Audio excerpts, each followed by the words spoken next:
আমি তো জীবনে কোনোদিন চায়ের স্টলে বসিনি, বেঁচে তা আছি, বেঁচে নেই, মরে গেছি নাকি? চায়ের স্টলে বসিনি সেজন্য মরে গেছি? ভুল হিসাব। সম্মানিত দিনী ভাই বোন, সম্মানিত দিনী ভাই বোন, মনে রাখবেন, নেশাদার দ্রব্য পান করলে দুনিয়াবি শাস্তি হয়। যেই বিড়ি তামাক জর্দা সিগারেট গুল খাবে তাকে 40 লাঠি পিটাতে হবে। কতগুলি পাপ আছে অনেক বড়, কিন্তু দুনিয়াবি কোনো শাস্তি নেই। যেমন শিরক করা, মহাপাপ, কিন্তু দুনিয়াবি কোনো শাস্তি নেই। যেমন সুদ খাওয়া, মহাপাপ, কিন্তু দুনিয়াবি কোনো শাস্তি নেই।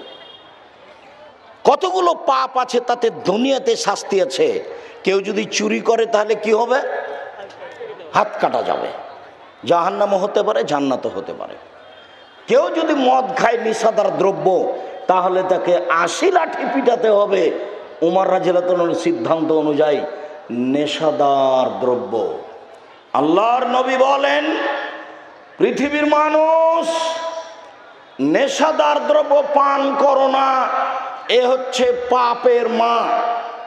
পৃথিবীর মানুষ নেশাদার দ্রব্য পান করো না, এটা হলো পাপের চাবি। পৃথিবীর মানুষ নেশাদার দ্রব্য পান করো না, এটা হচ্ছে পাপের মাথা। নেশাদার দ্রব্য পান করলে সব পাপ হবে।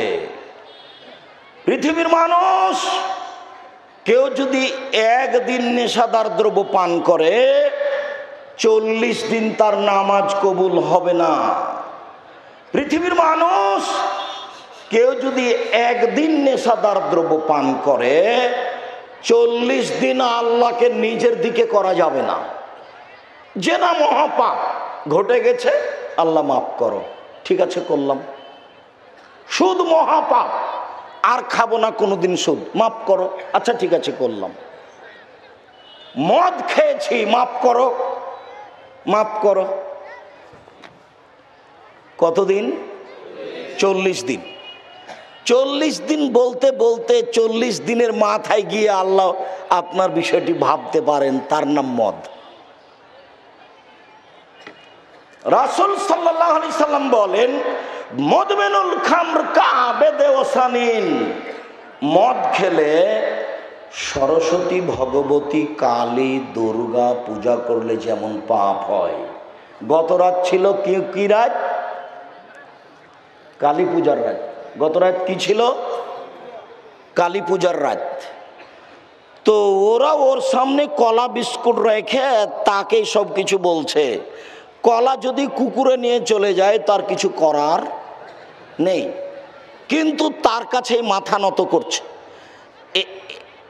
এতে যত পাপ হয়, নেশাদার দ্রব্য পান করলে তত পাপ হয়, এ কথা আল্লাহ নবী বলছেন। হ্যাঁ, নেশাদার দ্রব্য পান করলে এইরকমই পাপ হয়। নেশাদার দ্রব্য পান করা মহাপাপ।